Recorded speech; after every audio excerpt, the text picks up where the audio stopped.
Karong adlaw diya mga ka-idol kay birthday day sa akong paparo nga naa sa pikas kalibutan. Kuyog ni ako mga bata kay mga dumay og simbahan. Tara mga ka-idol, pag-abot na mo og simbahan mga ka-idol kay ni ditso na may dire sa may kaning tawagan na mga ka-idol kanang magpamisa gani. Comment lang sa comment section kung unsay tawagan na mga ka-idol.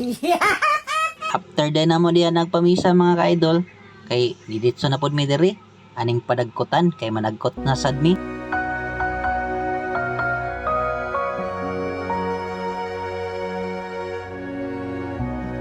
After na mo sa simbahan mga ka-idol, niditso day kog merkado para mapalit ang 2 ka kilo nga baboy para naasad po'y masalo-saluhan sa birthday sa akong amahan nga naa na sa pikas kalibutan. Ug kani ako manghud na ang nitirada og sugbaan ay mga ka-idol.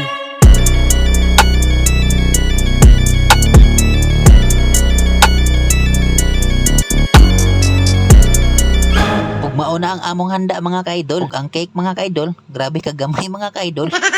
Birthday, Papa. Happy birthday, Jagan. Happy birthday, happy birthday, happy birthday, Papa.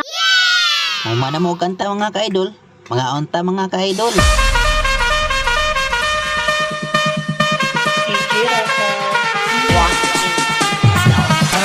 Sugas mga ons mga liwang oh.